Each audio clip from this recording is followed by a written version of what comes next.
Bonjour à tous, bienvenue dans cette nouvelle édition du CNIL Cookie Countdown.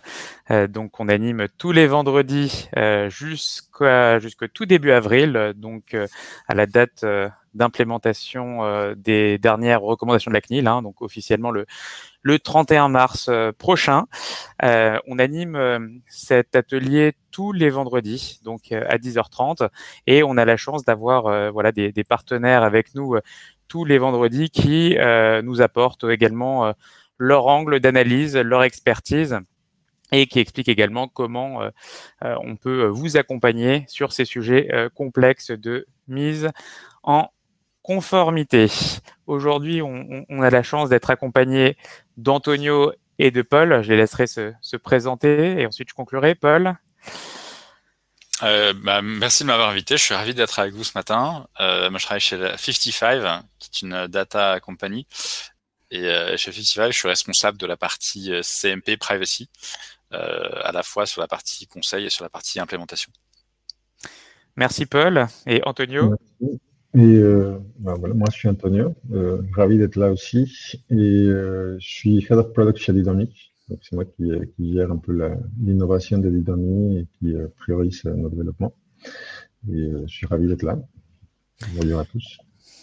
Merci Antonio. Et pour conclure, donc moi je suis Raphaël, donc je suis le VP Sales, donc directeur commercial de Didomi et également l'un des cofondateurs. Donc aujourd'hui on a un panel entre l'aspect Didomi software et tout ce qui est autour implémentation, conseil côté 55. Rapidement pour que vous ayez une vue sur ce que l'on peut vous proposer. Donc aujourd'hui, Didomi, on est une société qui est exclusivement concentrée sur la partie gestion du consentement. Donc on a principalement trois solutions.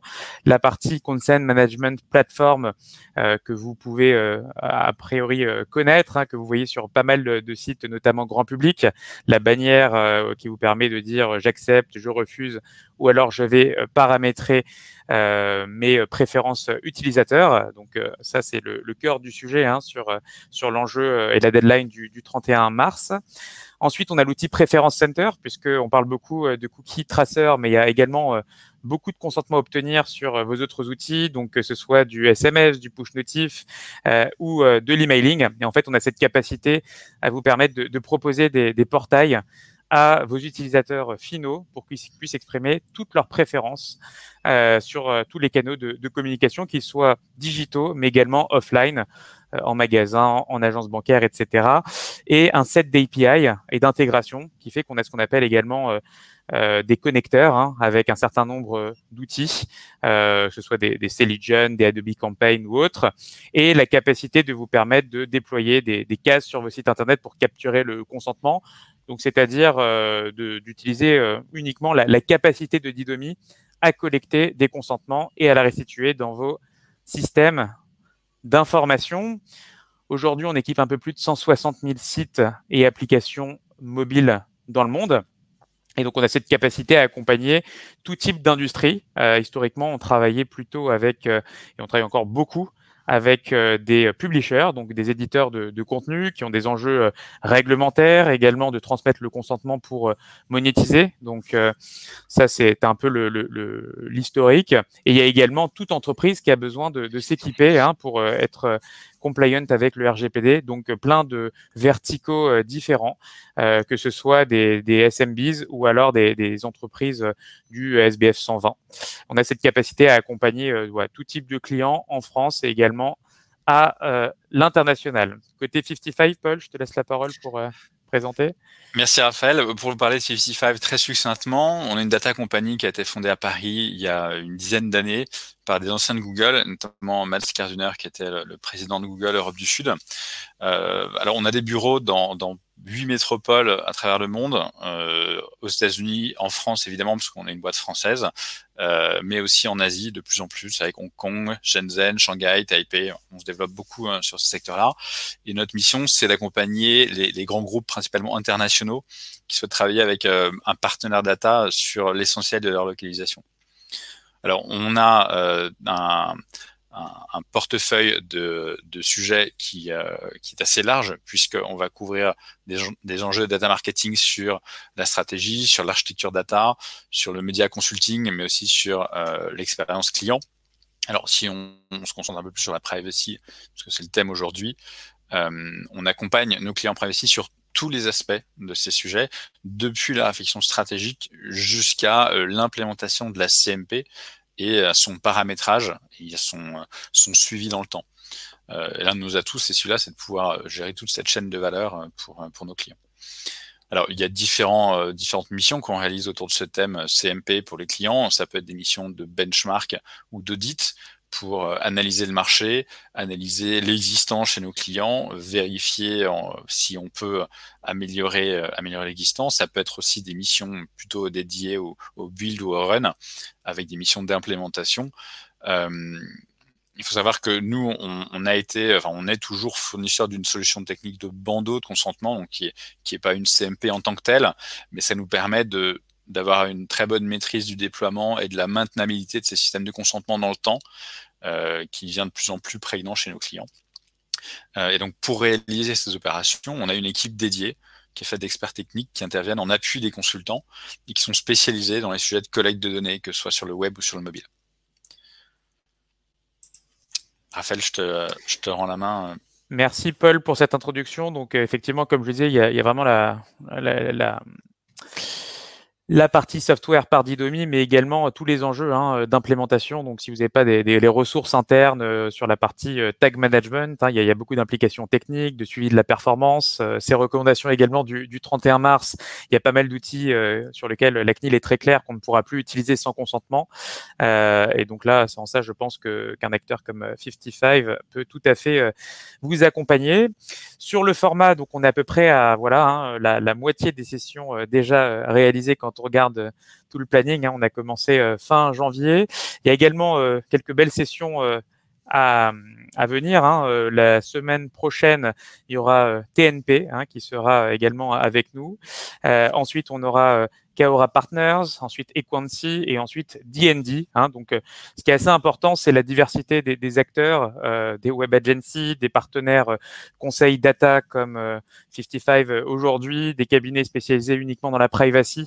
C'est un sujet quand même qui a un impact très très fort et beaucoup d'implications au niveau réglementaire, au niveau également business, activation de vos tags à ne pas sous-estimer. Alors, oui, Antonio? Oui, donc commençons par les recommandations de consentement au traceur de la CNIL. Tout d'abord, un peu d'histoire sur comment, dans l'ordre chronologique de comment les événements se sont passés. Donc, tout a commencé en décembre 2013, où il y a eu les premières publications de recommandations de la CNIL. En juillet 2019, il y a eu de nouvelles lignes directrices par la CNIL aussi. En 2020, il y a le lancement de la consultation publique avec les acteurs numériques. En juin 2020, il y a le Conseil de l'État qui annule partiellement les lignes directrices de la CNIL, surtout au sujet des cookie walls. En octobre 2020, la publication de nouvelles lignes directrices modificatives de la recommandation. Et ensuite, les débuts de contrôle à partir d'avril 2021. Donc, nettement, on va passer d'une période d'apprentissage à une période de contrôle où il faut de plus en plus aux normes avec ces recommandations. Mais concrètement, qu'est-ce que c'est la recommandation de la CNIL? Donc, la grande ligne, dans les grandes lignes, c'est toute manifestation de volonté libre, spécifique, éclairée et univoque par laquelle la personne concernée accepte, par une déclaration, par un acte positif clair, que les données à caractère personnel la concernant fassent l'objet d'un traitement. Donc, ces consentements doivent être libres, spécifiques, éclairés et univoques. Donc, voilà, c'est ce qui dit la CNIL et ce qui régit aujourd'hui les corps de tous nos développements pour nous servir. Alors, c'est vrai que quand on voit ces textes de CNIL, on comprend ce qu'il y a derrière, mais dans la réalité, ça va induire une multiplicité des outils et on va dire une densification de la chaîne de collecte des données. Une de nos convictions, c'est que la conformité dont on parle, qui est édictée par les textes de loi, elle se joue à chaque niveau de la collecte. Elle se joue évidemment au moment de la CMP, au moment de la collecte de ce consentement, mais elle se joue aussi sur l'application de ce consentement dans le TMS, c'est-à-dire quel tag on va déclencher, quel cookie on va poser, quel cookie on va lire, ne pas lire, et puis elle se joue aussi dans les outils que vous allez brancher à ce TMS. Ici, on parle d'outils analytics, mais évidemment, ce ne sont pas les seuls. Ces outils-là proposent des customisations qui vont vous permettre finalement de paramétrer très finement la collecte et l'analyse, le processing de ces données en fonction des choix de l'utilisateur. Et ensuite, même une fois qu'on a fini cette phase technique, il y a une phase à pas négliger qui est la partie cas d'usage. C'est-à-dire une fois qu'on a collecté ces données, la conformité couvre également les finalités que vous devez respecter une fois que vous avez collecté ces données. Donc on voit bien que finalement, l'application de cette conformité, elle se joue pas seulement dans des termes techniques ou dans des questions de paramétrage d'outils, mais elle se joue sur toute sa chaîne de valeur, depuis la CMP jusqu'au cas d'usage. Et trop souvent, on a des échos qui nous viennent de clients ou de prospects qui viennent nous dire « Explique-moi comment je dois paramétrer ma CMP pour être conforme. » C'est une partie de la réponse, mais c'est pas la réponse. La réponse, elle est transverse sur tous ces éléments-là. Et si un seul élément est déphasé, en fait, c'est toute l'inconformité qui va prendre l'eau. Donc, c'est important de garder en tête que le paramétrage technique des outils, quel qu'il soit, et il y en a plusieurs, c'est une partie de la réponse, mais il y a aussi une partie cas d'usage, cartographie des processus, auditabilité, qu'il va falloir traiter et qui va avoir un impact fort sur votre organisation. Alors, les sujets sur lesquels la CNIL apporte une réponse claire. Non pas que la CNIL apporte sur d'autres sujets une réponse pas claire, mais comme on le sait, le RGPD, c'est un texte qui est très complexe, avec pas mal de grands principes. Qu'est-ce qu'un consentement? Donc, c'est déjà une notion qui est pas évidente. Mais en tout cas, comment bien implémenter cette CMP, hein, c'est la question que tout le monde se pose depuis plusieurs années. Il y a quand même un certain nombre de réponses qui ont été apportées, certains points qui ont été tranché, notamment dans les dernières lignes directrices. Donc tout d'abord, quand on parle souvent de cookie consent, etc. En plus, Google, qui a une volonté de supprimer tous les cookies third party dès 2022, ça peut porter à confusion. En fait, cookie, c'est un peu le terme générique, donc c'est un moyen de stockage, c'est un fichier, mais ces recommandations ne portent pas que sur les cookies. C'est cookies et traceurs, donc c'est-à-dire que tout ce qui permet d'identifier l'utilisateur, tout moyen, donc le cookie, les pixels de tracking, web beacons, fingerprinting, l'IDFA, le fameux IDFA, et maintenant il y a Apple qui demande sur iOS 14, est-ce que j'accepte ou je n'accepte pas le tracking pour voir si on peut donner ou pas l'accès à l'IDFA. Donc en fait, le cookie, c'est un seul moyen, et tout ce qui est concerné en fait par ces recommandations de la CNIL, c'est tout moyen d'identifier l'utilisateur et de permettre de faire de la personnalisation, du tracking. Donc, c'est-à-dire qu'il faut bien avoir en tête que c'est extrêmement large ce scope, même sur la partie analytics. Ça paraît parfois assez vital pour un directeur e-commerce d'avoir accès à son analytics.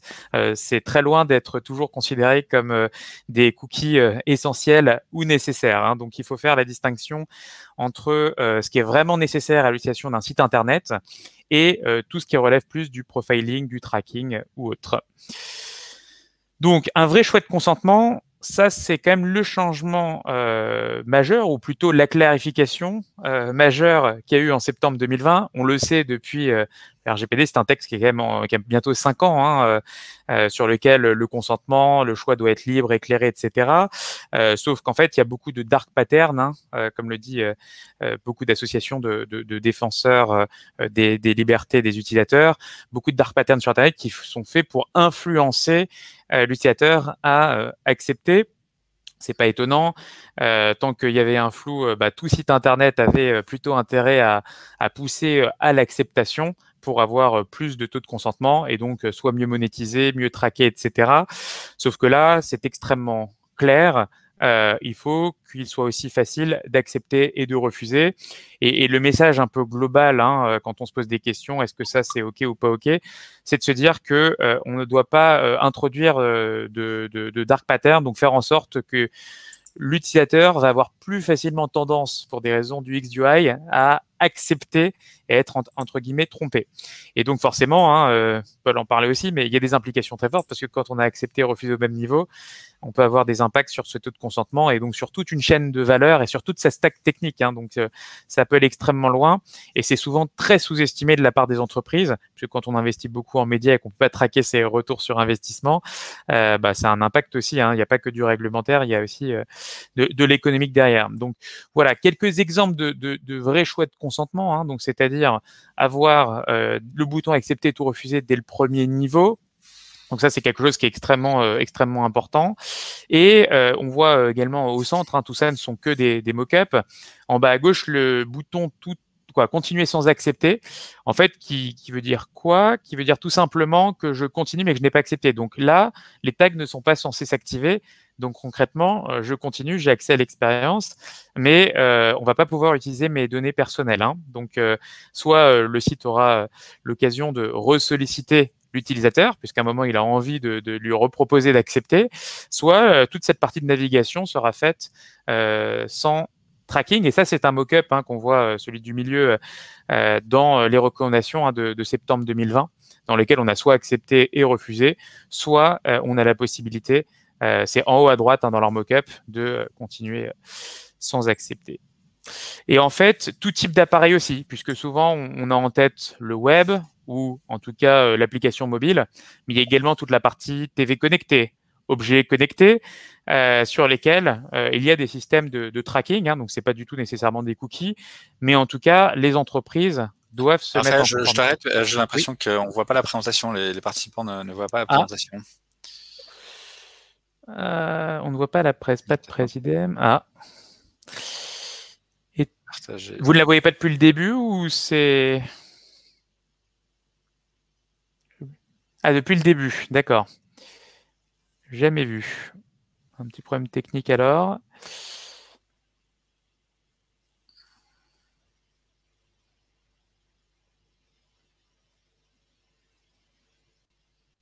Alors, on va juste faire une petite pause, 10 petites secondes. Yannick, est-ce qu'on peut retenter un upload again de la presse? Je pense que ça sera mieux de partager ton écran. Ok, hop. Partager l'écran, ça nous est déjà arrivé avec le PDF. Bon, la présentation vous sera envoyée du coup. Il n'y aura pas de souci là-dessus. Excusez-nous, on va vous envoyer la présentation et puis vous aurez accès à tous ces exemples-là dans la presse et puis dans d'autres enregistrements qu'on va vous envoyer aussi. Donc, du coup, ce qu'on fait, c'est qu'on enlève ça.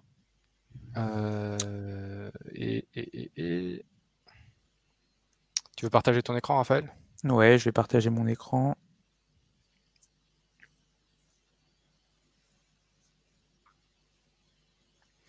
Alors, j'ai partagé mon écran. Est-ce que ça fonctionne?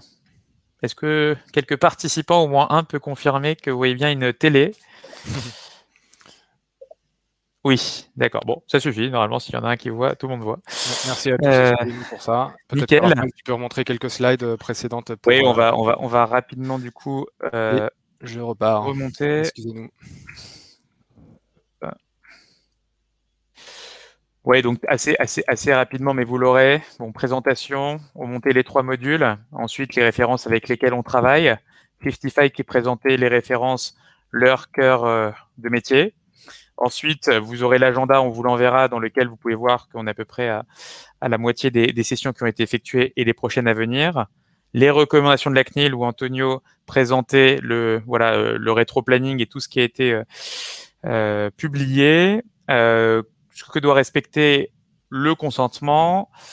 Paul qui expliquait qu'il y avait des implications très profondes et que s'il y avait un problème en termes de privacy à un endroit, il pouvait y avoir des problèmes à d'autres endroits, donc il fallait être très vigilant. Ensuite, j'expliquais on n'avait pas uniquement les cookies, mais qu'on avait plein de catégories de traceurs qui étaient concernés, tout traceur. Le vrai choix de consentement, donc la CNIL qui expliquait qu'il fallait une symétrie. Quelques exemples dans lesquels on montrait des mock-ups avec accepter tout, refuser tout, et au milieu, le mock-up qu'on a repris de septembre 2020 dans lequel il y a le continuer sans accepter. Quand on clique dessus, on n'est pas tracé. Et on en était là. Voilà, donc c'était très rapide comme rétrospective, mais au moins ça vous donne l'overview tout en respectant le timing. Donc comme on le disait, le consentement c'est pour tout type d'appareil. Okay, donc une télé connectée, les smart TV maintenant qui vous demandent de vous inscrire, et ben c'est pas nécessairement des cookies qui sont derrière, c'est d'autres technos, mais il faut être capable de gérer le consentement si vous avez, si vous faites du profiling sur ce type de device. Donc tout est concerné. On parle d'objets connectés. Peut-être que demain il y aura des CMP entre guillemets pour Alexa ou d'autres outils. Donc même pour les voitures connectées et autres. Et n'oublions pas le mobile, Paul. Effectivement, Raphaël, tu l'as bien dit, tous les appareils sont connectés. Dans ces textes, la CNIL ne fait pas de différence suivant qu'on est sur une tablette, un ordinateur ou un ordiphone même, ce qu'ils ont aimablement traduit par smartphone. C'est important de garder en tête que le mobile, c'est un peu le parent pauvre aujourd'hui de la privacy. Et pourtant, il est soumis aux mêmes exigences réglementaires que le web. Il n'y a pas de distinction entre les plateformes. Le texte s'attache à la notion de lecture-écriture de traceurs, donc de cookies, peu importe l'identifiant dont tu parlais, Raphaël, mais c'est valable pour le web et pour le mobile. Et pourtant, le mobile est le device le plus personnel que vous pouvez avoir. L'ordinateur, ça peut se prêter. Un téléphone, ça se prête rarement. Les applications que vous avez vos comptes connectés, c'est votre double virtuel, votre double sur le web. Et donc, c'est important de gérer cet aspect privacy sur le mobile de façon hyper pointue parce que c'est un device qui est extrêmement personnel. Sur le mobile, on voit aussi des contraintes technologiques qui sont très fortes. Tu en as parlé, Raphaël, rapidement, mais sur iOS 14, effectivement, vous avez sûrement entendu ou vu cette pop-in qui va s'ouvrir pour vous demander l'utilisation, l'accès en tout cas à cet identifiant en terminal. Et donc le contexte est un peu spécifique. Et même plus que ça, le contexte technique du déploiement d'une CMP, là aussi, est beaucoup plus technique. Si vous avez déjà envisagé des projets de développement mobile ou de tracking mobile, vous voyez à quel point les différents environnements techniques ne s'abordent pas de la même façon. Eh bien, le sujet CMP n'y échappe pas. Implémenter une CMP sur un mobile, ça demande plus de temps, plus de patience, plus de tests aussi pour vérifier que l'implémentation est tout à fait conforme, d'une part, à la stratégie que vous étiez fixée et d'autre part, conforme à la réglementation de la CNIL. Donc, pour résumer, on peut dire que la profondeur de tracking est moins grande sur le mobile, mais le devoir d'information de consentement est le même. Effectivement, alors si on passe sur la page suivante, on voit qu'il y a différentes configurations qui sont possibles de cette bannière. On a parlé du continuer sans accepter, qui peut être positionné en haut, qui peut être positionné en bas, comme sur les exemples du Bon Coin. Il y a aussi d'autres changements que c'est continuer sans accepter, notamment la poursuite de navigation. Jusqu'au texte de la CNIL d'octobre, et donc qui vont être définitivement en application fin mars, on pouvait considérer que la poursuite de navigation valait acceptation du bandeau et consentement. Ça ne sera plus possible dans quelques jours parce que, en raison du caractère univoque du consentement, il ne doit pas y avoir de doute sur le consentement. Donc finalement, la poursuite de la navigation, la page suivante ou le scroll ne peut pas être considéré comme un consentement. Il y a aussi une notion importante qui est la preuve du consentement, qui est expliquée dans ces textes. Alors, la CNIL ne s'est pas prononcée formellement sur la façon de stocker le consentement, donc il y a plusieurs possibilités qui sont ouvertes. Pas forcément nécessaire d'avoir une base de données spécifique, mais par exemple ici on mentionne l'horodatage, qui permet de savoir quand est-ce que l'utilisateur a consenti, ou bien le versionning de la CMP, qui permet de revenir sur la version qui était disponible sur votre site au 10 janvier, par exemple, et de vérifier que au 10 janvier, l'utilisateur a accepté pour telle finalité, mais pas pour telle autre. Voilà, donc il y a une notion de preuve du consentement qui est reliée à la notion d'auditabilité dont la CNIL parle dans ses textes. Et puis, un point important également, c'est la durée du consentement. Il n'y a pas d'obligation aujourd'hui sur cette durée de conservation du consentement ou du refus. Elle apparaît dans les recommandations de la CNIL et pas dans les lignes directrices. La CNIL parle d'une durée de 6 mois, mais ça s'apprécie au cas par cas. Alors évidemment, on ne mettra pas une durée trop faible, surtout en cas de refus, puisque la CNIL assimilerait un réaffichage de la bannière, par exemple, à chaque page vue, imaginons le pire, comme une forme de harcèlement. Et donc ça dépasse les limites. Là encore, la CNIL ne donne pas de directive stricte, mais ce sera apprécié au cas par cas. Sur les lignes directrices, on a quelques exemples qui nous sont donnés par la CNIL pour nous éclairer sur les cas d'exemption et les cas de non-exemption de consentement. Alors, dans les cas d'exemption de consentement, on retiendra les traceurs à vocation technique. Évidemment, celui qui stocke la valeur du consentement, c'est le premier de tous, j'ai envie de dire, mais aussi ceux qui peuvent stocker l'authentification, ceux qui peuvent stocker des informations de panier d'achat, qui sont, bref, des cookies techniques qui sont indispensables au fonctionnement du site. Et dans certains cas, des traceurs de mesure d'audience peuvent être également exemptés de consentement. Ce point-là est détaillé dans la réglementation. Et par opposition, ce qui ne sera pas exempté de consentement, c'est tous les traceurs qui sont liés aux publicités personnalisées, les traceurs de personnalisation du contenu, parce qu'ils ne sont pas nécessaires à la fourniture du service, et puis les traceurs de partage et de mesure d'audience dans les autres cas de façon générale. À noter que l'A/B testing n'est plus, ça l'était dans le projet, mais ça n'est plus dans les textes définitifs, considéré comme éligible à l'exemption de consentement. Évidemment, tout ce paramétrage-là des cookies et des traceurs est disponible dans l'interface de votre CMP, et c'est là que vous allez pouvoir lier dans la plateforme Didomi les différentes finalités avec les différents traceurs et afficher ces informations, exposer ces informations dans le cadre du bandeau de consentement. Alors, on voit que la CNIL ouvre certaines possibilités dans ses recommandations. On a parlé du continu sans accepter, effectivement. On peut parler également du standard TCF, qui n'est pas explicitement indiqué par la CNIL, mais qui devient un standard de fait.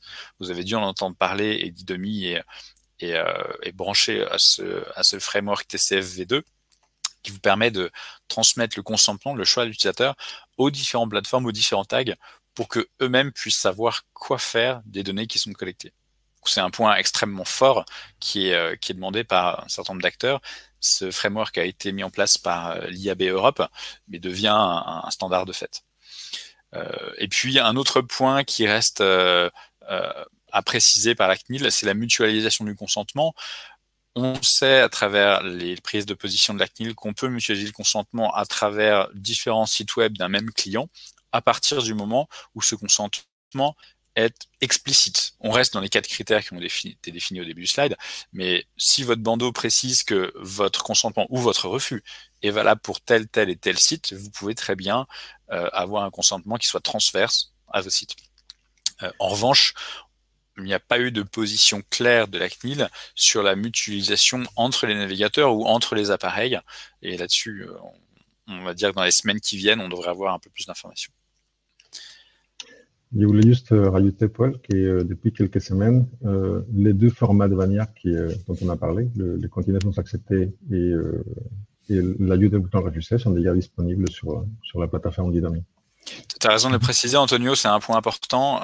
Pour nous qui avons affaire à beaucoup de clients avec des CMP assez diverses, la customisation fine de l'interface, c'est un point vraiment essentiel parce que ça va influer évidemment le taux d'acceptation des utilisateurs. Et donc, le fait d'avoir une CMP qui permet ces options de façon native, c'est une aide infiniment appréciable pour pouvoir après déployer facilement et avoir une stratégie qui est exactement celle qu'on avait imaginée au début du projet. Tout à fait. Donc, continuons sur le sujet qui reste encore flou. Donc, le sujet, je pense qu'il y a encore aujourd'hui beaucoup de conversations, c'est la mise en place de ces cookie walls. On peut l'appeler consent wall ou paywall. En gros, suite à la décision du Conseil d'État en 2020, finalement, la CNIL revient un peu sur ces directives, mais elle constate quand même que conditionner l'accès à un site au consentement ou dépôt de traceurs pour affecter la liberté de consentement univoque dans certains cas. Après, on a deux textes qui sont assez flou encore, je veux dire. La Commission estime que l'effet de subordonner la fourniture d'un service ou l'accès à un site web à l'acceptation des opérations d'écriture, de lecture d'un terminal utilisateur, pratique dite cookie wall, est susceptible de porter atteinte, dans certains cas, à la liberté de consentement. Donc aujourd'hui, concrètement, ce que j'ai entendu personnellement, c'est que les cas où c'est bien cadré, c'est dans les faits de livrer des services qui sont nécessaires à la vie quotidienne et qui sont surtout un peu monopolisés ou uniques. Par exemple, le site de la sécurité sociale ne peut pas faire quelque chose comme ça, ou un service qui est unique et qui est nécessaire à le quotidien des personnes. Autrement dit, sinon c'est juste un business model des boîtes. Ok, voilà, je suis un journal, il faut payer pour le journal. Et si tu ne payes pas pour le journal, tu n'as pas le journal. Donc ça arrive un peu à ça. Le deuxième point, c'est en cas de mise en place des cookie walls, et sur réserve de la laïcité de cette pratique, il doit être apprécié au cas par cas. L'information fournie à l'utilisateur doit être clairement indiquer les conséquences de ses choix, et notamment l'impossibilité d'accéder au contenu ou au service en l'absence de consentement. Donc, on est encore sur la partie que le consentement doit être clair et doit clairement informer le client qu'est-ce qu'il est en train d'accepter et à quoi il a accès. Et, donc nous, on travaille aujourd'hui sur l'intégration Cookie Wall aussi avec un partenaire qui s'appelle Pool, c'est un partenaire qui fait des paywalls et c'est une intégration qui verra très rapidement la lumière pour pouvoir apporter au moins une intégration à ceux qui veulent mettre en place un cookie wall. Là, on voit qu'il y a une évolution qui est en train de se dessiner quand même sur le marketing. On est passé d'une notion de marketing de masse à une notion de marketing personnalisé aujourd'hui, ce que nous permet de faire l'utilisation des cookies. Et une grande interrogation qu'on voit arriver sur le marché, c'est mais de quoi demain sera fait si on nous empêche de collecter ces cookies et d'avoir accès à ces données? Raphaël, tu parlais de ROI sur des actions médias, par exemple. C'est un exemple qui est tout à fait pertinent. On peut en trouver beaucoup d'autres et on commence à dérouler la liste des cas d'usage qu'on ne pourra plus adresser aussi simplement avec un jeu de données qui va être amputé des personnes qui auront légitimement refusé de voir leurs données collectées. Donc la question c'est, qu'est-ce qui se passe après? Eh bien après, on voit qu'il y a deux types de marketing qui vont se dégager. Il va y avoir d'une part un marketing consenti, qui va être basé sur les données des personnes qui auront légitimement consenti à être contactées ou à avoir leurs données analysées pour des cas d'usage qui ont été portés à leur connaissance. Donc c'est un marketing consenti et éclairé, j'ai envie de dire. Et à l'autre bout du spectre, on aura un marketing de cohorte qui va être le regroupement d'individus de façon, on va dire, relativement massive et adresser ce marketing à un ensemble d'individus et pas à certains individus. Il y a une vraie différence entre les deux parce que le marketing de cohorte, on voit déjà qu'il y a des travaux qui sont en cours, notamment sur l'initiative Flock d'après Google, qui a sorti d'ailleurs un article sur leur blog il y a 2 jours, le 3 mars. Je vous invite à aller le lire parce qu'il est vraiment hyper intéressant sur ce que va être l'avenir du marketing d'après eux. Eh bien, on voit déjà qu'ils travaillent sur cette notion de marketing de cohorte, sous-entendu que les données qui vont être collectées pour ce marketing de cohorte ne seront pas individualisées et donc ne seront pas basées sur des traceurs, mais vont pouvoir être enrichies avec des algorithmes de machine learning. Donc c'est intéressant parce que finalement on perd le côté individualisé de la collecte des données et du marketing qu'on a dans le cadre du marketing consenti pour avoir un traitement de données global et qui, semble-t-il, donne des effets tout à fait concluants. Alors, on en est encore au stade des études. On verra où tout ça nous mène de façon très précise, mais c'est un point à suivre de près et à ne pas négliger puisqu'on ne se coupe pas de ces données-là, on les obtient différemment et on les traitera différemment. De façon très pragmatique, c'est le sens d'une fonctionnalité dans Google Analytics qui s'appelle Consent Mode, par exemple. Donc, Consent Mode, vous indiquez au traceur, est-ce qu'on collecte les traceurs basés sur un cookie, ou bien est-ce qu'on le collecte de façon anonyme, auquel cas ces données vont être retravaillées par l'intelligence artificielle pour les nourrir les rapports analytics. Je voulais ajouter que nous sommes en train de travailler de très près avec Google pour la mise en place exactement de ces suites de solutions. Donc, Google Consent Mode, qui effectivement aujourd'hui permettra de continuer à tracer la conversion, mais d'une manière agrégée, quand on n'a pas le consentement de l'utilisateur.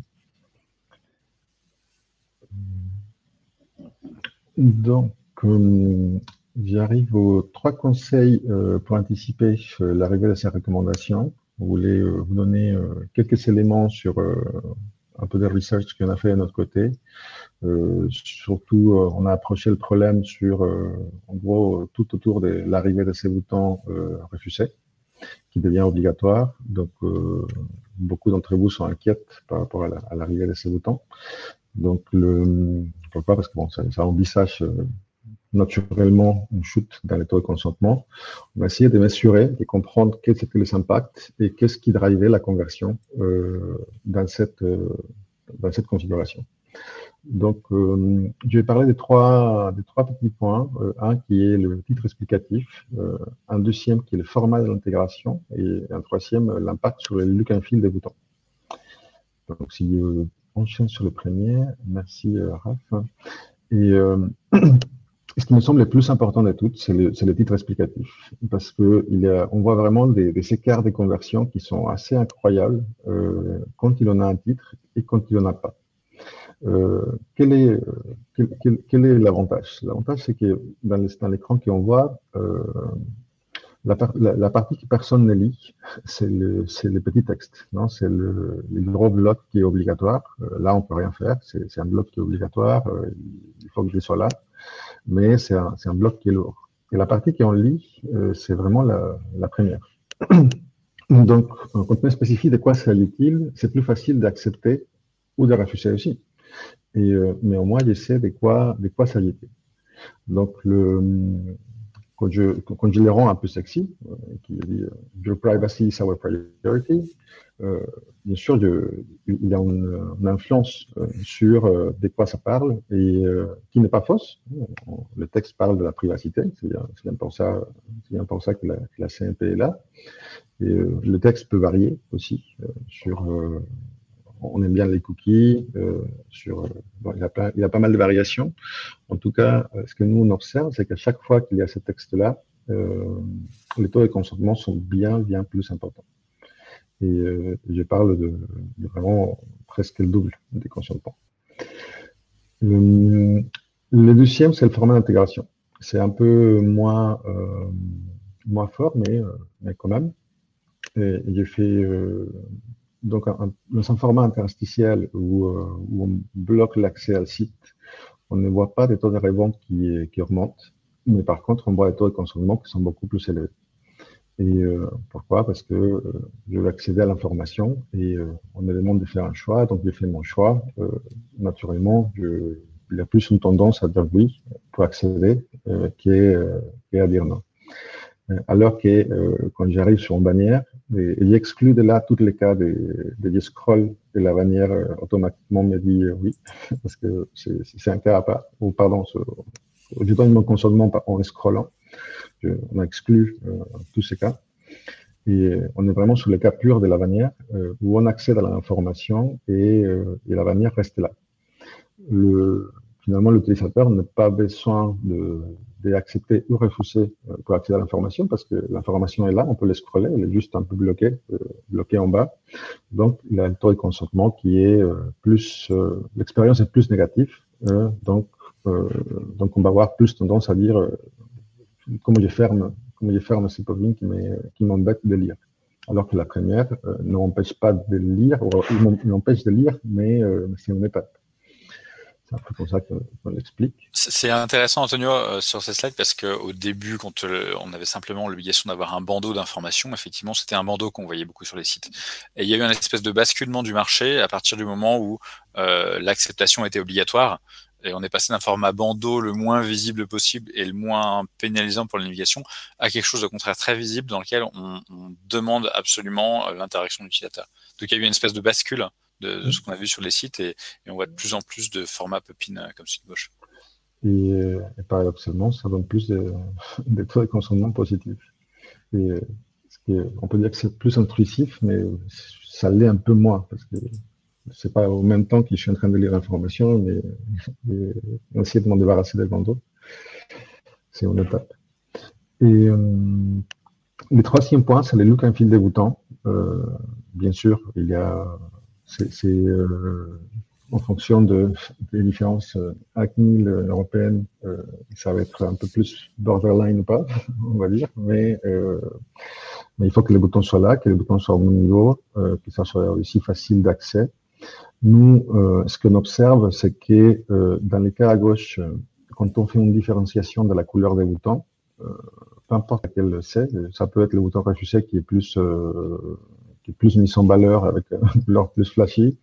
Le seul fait de différencier la couleur des boutons fait déjà un gros impact sur la conversion. Et pourquoi? Parce qu'on différencie bien deux actions. Et c'est là que ça se discute un peu, parce que il y a l'effet de mettre en valeur et va avec l'effet de différencier. Donc, la notion de clarté. Donc, quand j'ai deux actions qui sont mises au même niveau, mais qui ne sont pas différenciables, donc, du coup, c'est pas clair.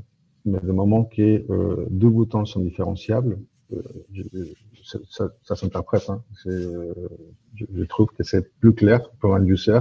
Ok, voilà. Ce bouton, c'est une action et une couleur. Ce bouton, il y a une autre action, c'est une autre couleur. Et ça peut multiplier par 2 le taux de consentement facilement.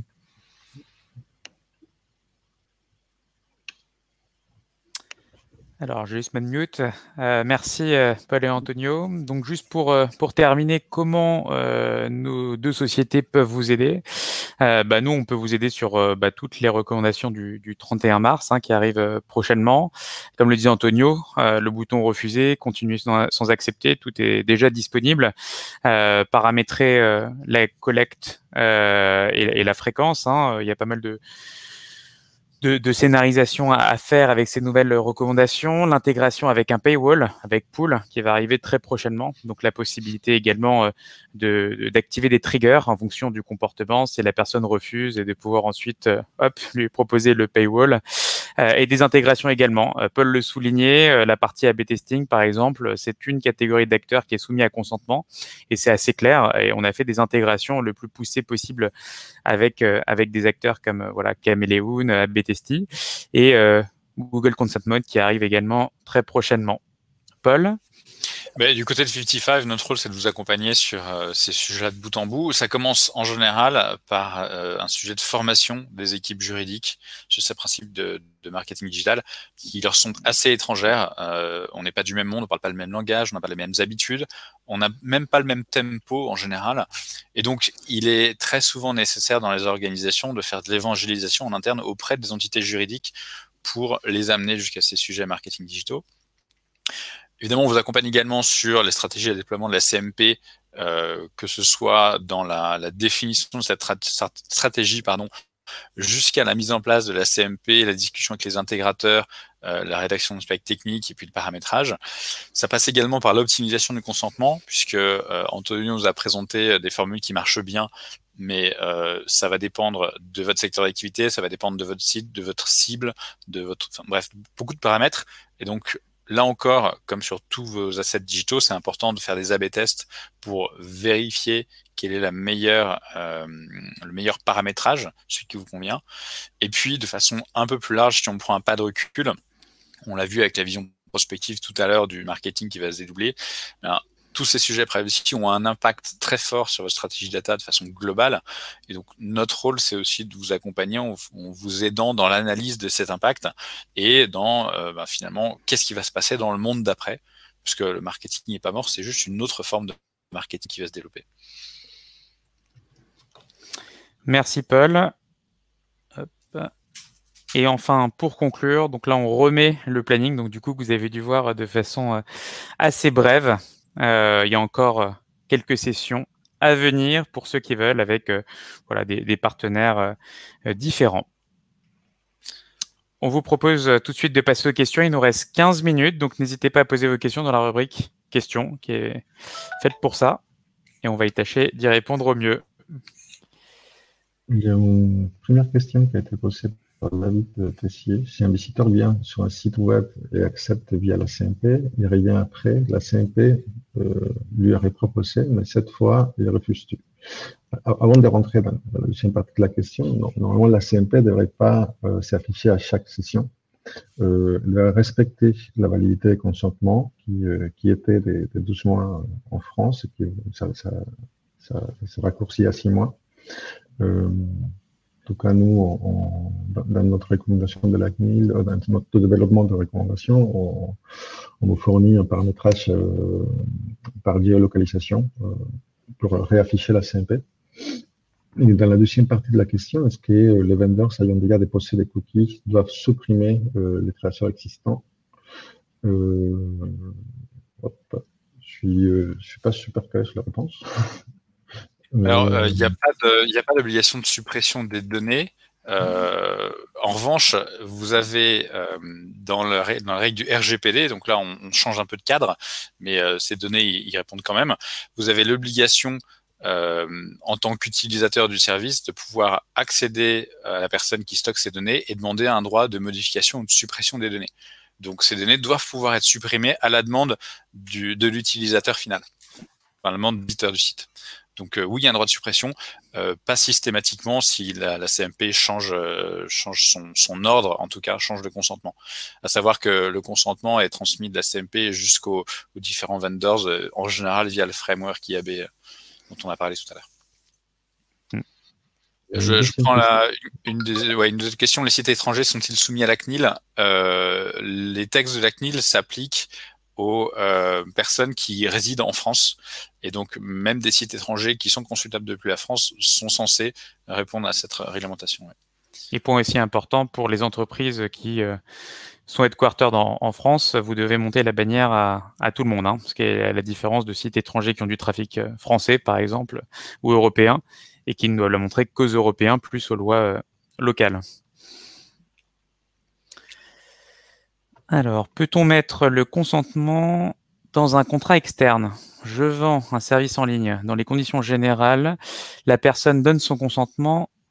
Est-ce possible? Ça dépend de quel type de consentement on parle, hein, ce qu'on veut mettre dans les conditions. Victor, si vous pouvez nous donner le cas concret. C'est dans une des premières slides qu'on a balayé. Peut-être que tu peux la montrer. On a le texte clair qui est écrit sur les slides 10. Les consentements doivent être spécifiques, consentement recueilli de manière distincte de l'acceptation des conditions générales d'utilisation. Et donc, on ne peut pas inclure deux types de consentement sur une seule condition générale de vente. Il faut que ça soit collecté de manière séparée. Oui, sur la précision là de Victor, la partie cookie peut pas être dans les CGV. Hein. On peut tout à fait être client et on doit pouvoir s'opposer via la CMP très facilement. Donc ça malheureusement ça ne fonctionne pas. Il y a une question sur ConsentMod d'Aurélien Porte, plutôt pour Didomi, du coup, sur l'intégration de ConsentMod dans Didomi.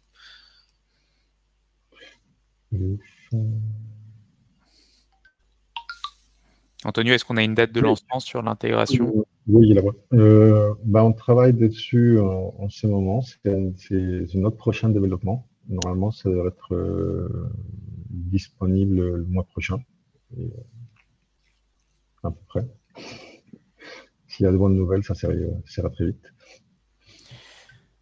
Merci. Les associations sont-elles soumises au même niveau d'exigence que les sociétés commerciales? Ah oui, il n'y a pas d'exception pour les associations. Hein. D'ailleurs, on travaille avec pas mal d'associations différentes.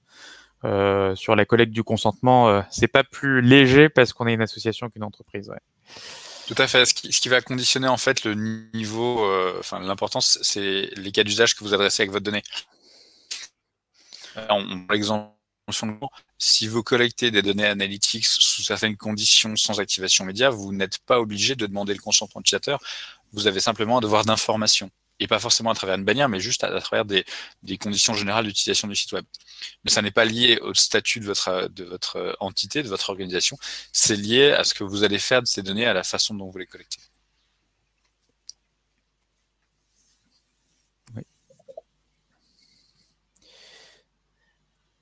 Est-ce qu'on a d'autres questions qui arrivent? J'ai entendu le petit bruit, mais hop. Oui, David, ce que vous précisez, refuser tout, c'est différent de supprimer les données personnelles. Oui, effectivement, le bouton refuser tout dans la CMP, ça va empêcher l'utilisation des cookies qui sont sur votre navigateur dans les données qui vont être envoyées, mais ça ne va pas supprimer les données personnelles qui ont déjà été collectées dans vos pages vues ou vos sessions précédentes.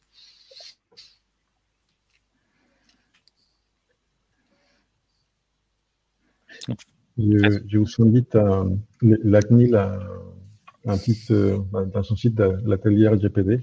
Ils sont le mock de la CNIL.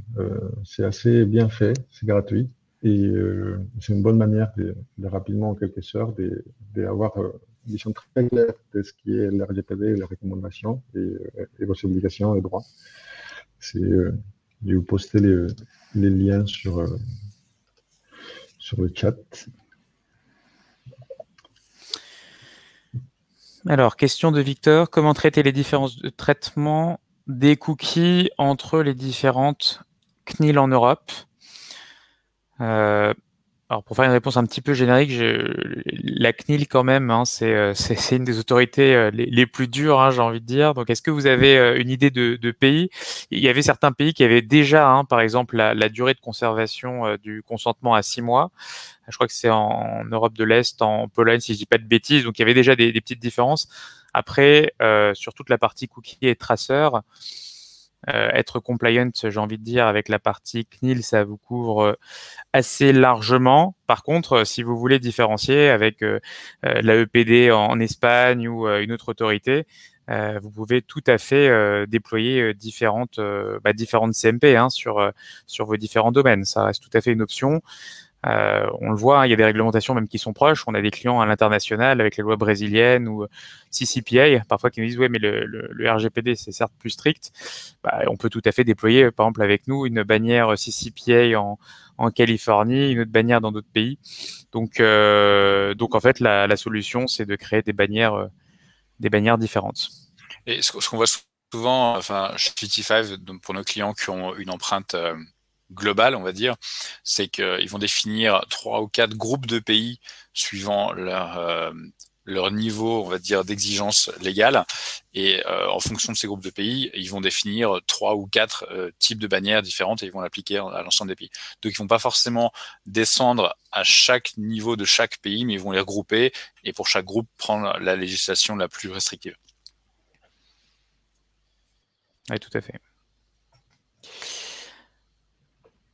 Oui, justement, continuer à bénéficier des CNIL moins fortes et ouais, ok, continuer.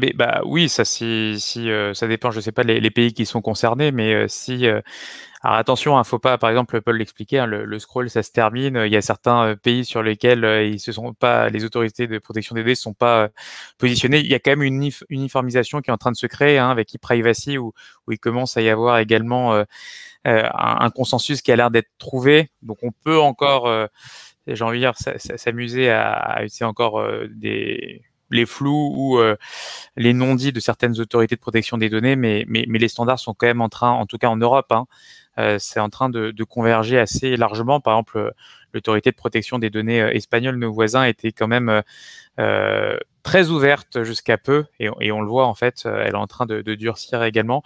Je ne sais pas, Victor, s'il y a un pays en question, si vous avez, je ne sais pas, des sites en France et dans d'autres pays, et quel type, en fait, d'allègement vous souhaiteriez continuer à utiliser. Mais après, il y a toujours des solutions pour créer des bannières spécifiques d'un utilisateur.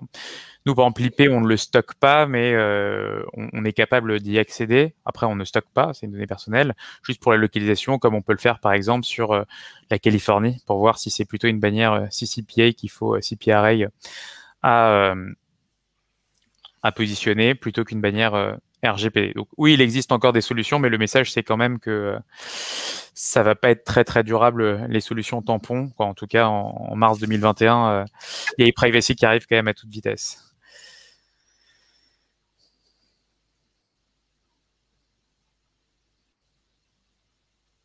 Est-ce qu'on a d'autres questions?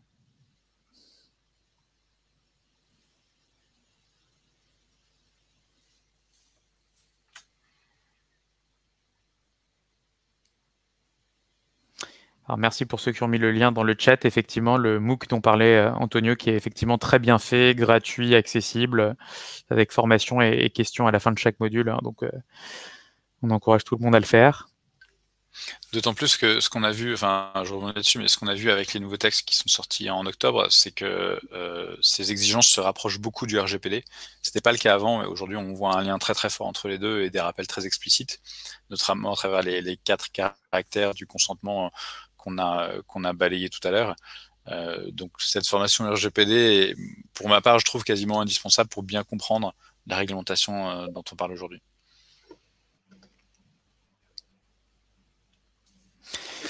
Alors, merci. Non, pas d'exemple de pays. Les CNIL européennes s'alignent sur la position. Oui, parce que voilà, c'est un peu le sens de l'histoire. C'est pour ça que ça devient de plus en plus quand même risqué d'essayer de. Voilà, on peut gagner peut-être quelques mois parce qu'elles sont tous en train de se ranger et de devenir de plus en plus strictes. Donc, il faut voir si ça vaut le coup de mettre en place des systèmes alors qu'en fait, très prochainement, tout est en train de converger.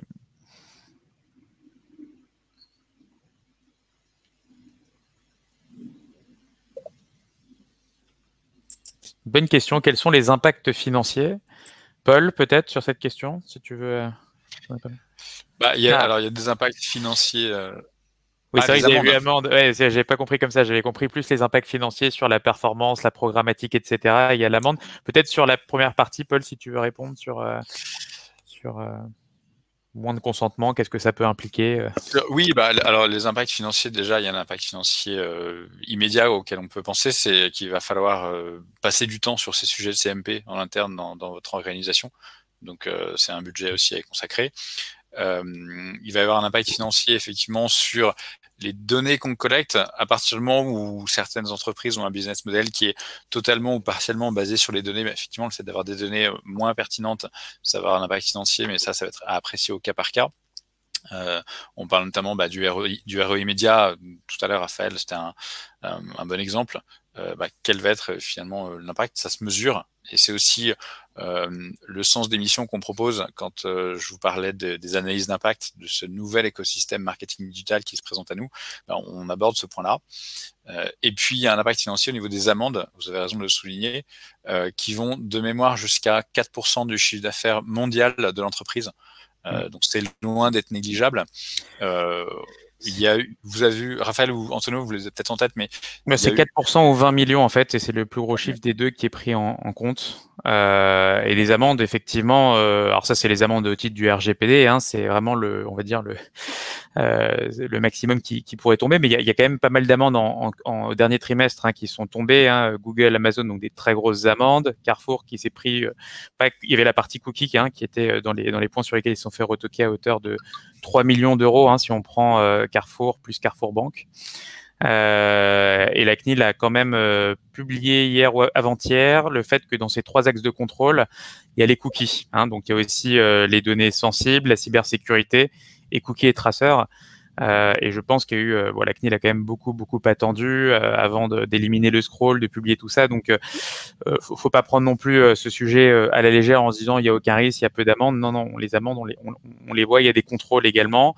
Donc, c'est un sujet à prendre quand même très au sérieux. Après, sur l'aspect budgétaire, c'est un coût de licence de CMP, donc ça on peut en parler avec vous. Et après il y a la partie ressources, parce qu'une fois qu'on a le logiciel, est-ce que vous avez des ressources en interne pour le conditionnement des tags correctement l'implémenter? Est-ce qu'il faut passer par un tiers comme 55 par exemple? Mais ça on peut tout à fait en parler.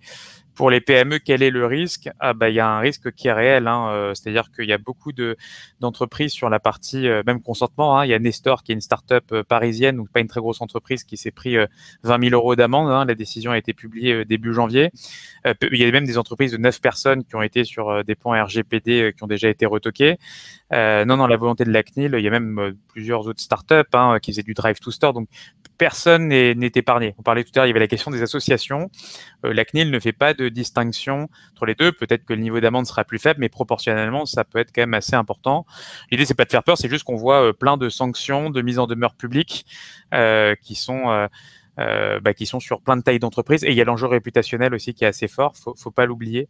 Parce que les mises en demeure, quand elles sont publiques, ça coûte aussi de l'argent, parce que pour vos fournisseurs, pour toutes les personnes avec qui vous travaillez, au-delà de l'amende en euros qui est un coût direct. Donc là, sujet quand même à prendre aussi. Si vous avez 0 dispositif, c'est un risque parce qu'en plus, c'est un produit qui est front, c'est-à-dire que vous pouvez être contrôlé à distance directement par des agents de la CNIL. C'est pas un contrôle sur pièce ou autre. La conformité peut être testée par n'importe qui. Donc c'est la première chose qu'on voit.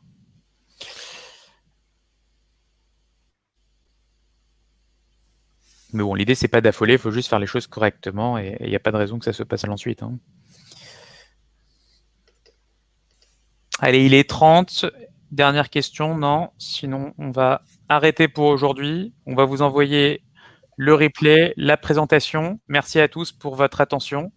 Et après, s'il y a d'autres questions, écoutez, on peut les prendre tout à fait à part, que ce soit 55 ou Didomi. N'hésitez pas. Et merci à tous. Bonne journée, bon week-end et bonne mise en conformité. À bientôt. À bientôt. Au revoir.